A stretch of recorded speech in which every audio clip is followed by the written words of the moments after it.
मैं हूं अभिषेक मिश्रा और आज के इस वीडियो में हम लोग देखने वाले हैं 12वीं कक्षा की 7वीं कविता पुत्र वियोग को।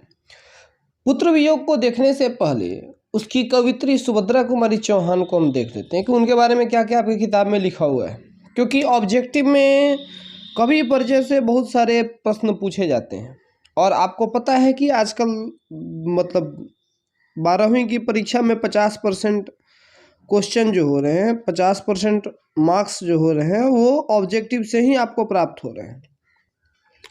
तो इनके जन्म की बात करें तो सबसे पहले इनका जन्म 16 अगस्त 1904 ईस्वी को हुआ था और 15 फरवरी 1948 को बसंत पंचमी के दिन नागपुर से जबलपुर ये जब जा रही थी तो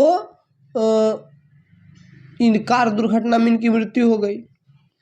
और इनका जन्म स्थान निहालपुर इलाहाबाद उत्तर प्रदेश था, मतलब निहालपुर गांव का नाम था, इलाहाबाद उसके शहर का नाम है और उत्तर प्रदेश राज्य में।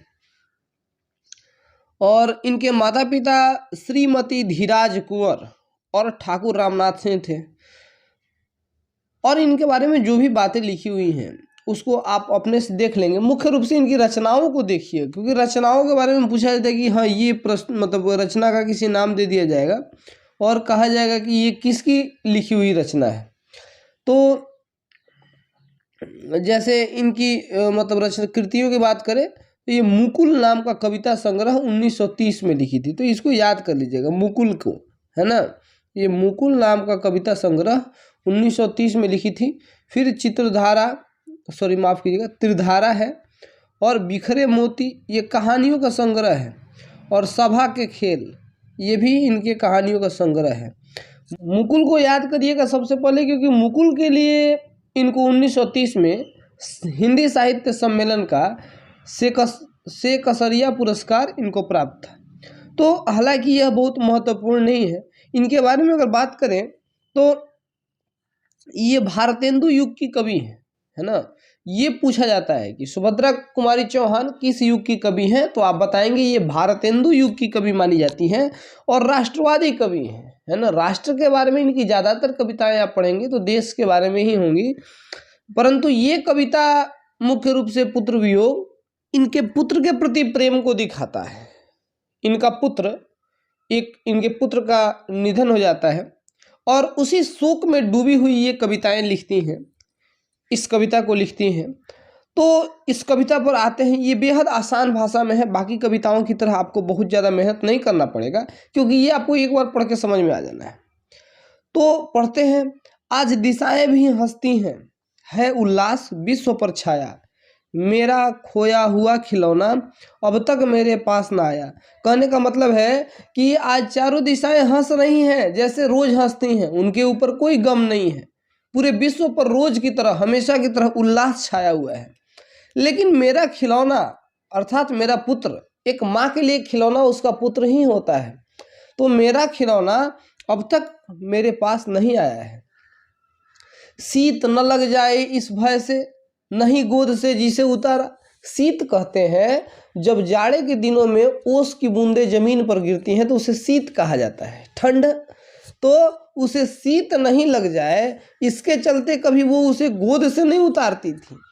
छोड़ काम दौड़कर आई माँ कहकर जिस समय पुकारा, मतलब उसने जब भी मुझे माँ कह के बुलाया तो मैं अपना सारा काम छोड़ के दौड़ के उसके पास आती थी। ये माँ का प्रेम होता है, हर माँ अपने बच्चे को ऐसे ही पालती है। अगला हमारा स्टेंजा है। थपकी दे दे जिसे सुलाया, जिसके लिए लोरिया गाई, और जिसके मुख पर जरा मलिनता, देख आँख में रात बिताई। कहने का मतलब है कि जिस बच्चे को थपकी थपकी देने का मतलब होता है कि माँ जब देखते हैं बच्चे सोते हैं तो उनके पीठ पर धीरे धीरे अपने हाथ फेरती है या हाथों से धीरे धीरे मारती है। मारना नहीं कहेंगे, उसे थपकी देना कहते हैं, जिससे उसे अच्छा लगता है, बच्चे को अच्छा लगता है और उसे जल्दी नींद आ जाती है। तो थपकी दे दे जिसे सुलाया, जिसके लिए लोरिया गाई। सोने के समय माँ जो गाना गाती है जिससे बच्चे को नींद आ जाती है, जिसे लोरी कहते हैं, आप पहले से जानते होंगे। जिसके मुख पर जरा मलिनता मतलब उदासी, जिसके मुख पर जरा सी भी उदासी आ जाए तो उसको देख देख कर मैं रात बिताती थी, मतलब ये रात बिताती थी ये जागते हुए, है ना। पुत्र के मुंह पे थोड़ी सी भी अगर उदासी आ जाए तो इनका जागते हुए पूरा रात बीत जाता था। जिसके लिए भूले अपनापन, पत्थर को भी देव बनाया। अच्छा, जब किसी बच्चे इनके बच्चे का तबीयत खराब होता है, मतलब ये आप पता नहीं अनुभव, आप तो बहुत बच्चे हैं अभी, आप अनुभव नहीं किए होंगे, हो सकता है, लेकिन अगर आपका कोई वैसा एक्सपीरियंस रहा तो आप महसूस करेंगे कि जब परिवार में किसी सदस्य का तबीयत खराब हो जाए और ठीक नहीं हो रहा होता है, तो लोग जो जो कहते हैं, आदमी सब पढ़ा लिखा होने के बावजूद भी वो सब काम करता है। जैसे मान लीजिए किसी के, मतलब मैं तो खास करके मैंने ये देखा है कि अगर किसी के पशु का भी तबीयत खराब हो जाए, पशु पालने वाले लोग पशुओं से भी बड़ा प्रेम करते हैं, और किसी का पशु का तबीयत खराब हो जाए और लोग उसमें कहते हैं कि इसके गले में लौंग ला के बांध दो, तो वो लौंग लाके भी बांधता है। उसे पता है इससे कुछ नहीं होने वाला, लेकिन वो लौंग लाके भी बांधता है ना। तो जब आदमी निराश हो जाता है, चारों ओर से थक जाता है, उसे कोई रास्ता नहीं दिखाई देता, तो वो भगवान की शरण में जाता है, और भगवान के नाम पे मतलब जो जो लोग उसे करने को कहते हैं वो सब कुछ करता है, भले उसे पता हो उससे फायदा हो या ना हो। तो वही कवित्री कहती हैं कि जिसके लिए भूल अपनापन, पत्थर को भी देव बनाया। जिसके लिए सब कुछ में अपनापन भूल गई और पत्थर को भी देवता बना लिया।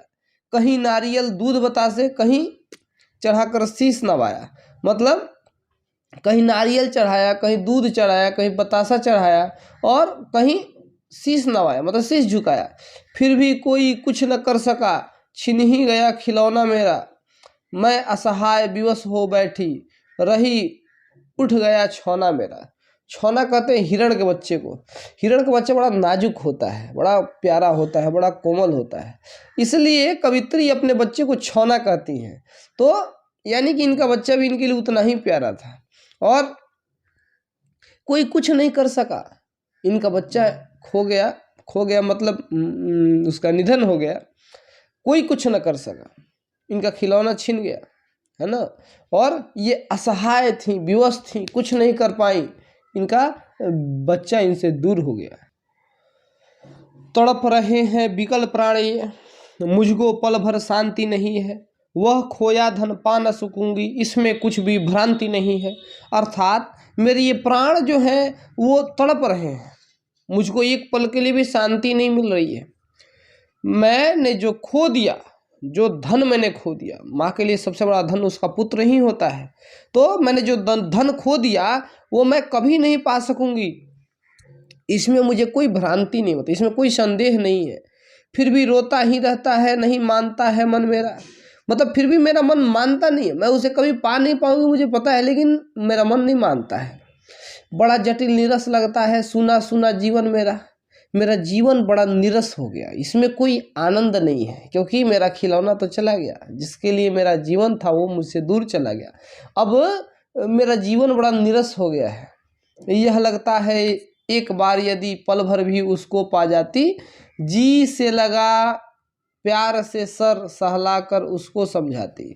मतलब अगर उसको एक बार भी मैं पा जाती, एक बार भी मुझे मिल जाता, फिर से एक पल के लिए भी मिल जाता, तो मैं उसको गले से लगा लेती और प्यार से सर सहला के उसको समझाती कि मेरे भैया, मेरे बेटे, अब माँ को यूँ छोड़ के न जाना, है ना।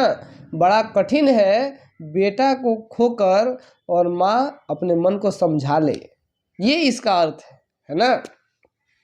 अब कवित्री आगे कहती है, भाई बहन भूल सकते हैं, पिता भले ही तुम्हें भुलाए, है ना। मतलब माँ जितना अपने बच्चे से प्यार करती है, भाई बहन पिता सब प्रेम करते हैं, लेकिन माँ के समान कोई प्रेम नहीं करता। तो भाई बहन भूल सकते हैं, पिता भले ही तुम्हें भुलाए, किंतु दिन रात की सथनी माँ, दिन रात तुम्हारे साथ रहने वाली माँ कैसे अपना मन समझावे, अपने मन को कैसे समझाए, है ना। तो ये कविता हमारी समाप्त होती है यहाँ पे। अभी के लिए बस इतना ही। Thank you.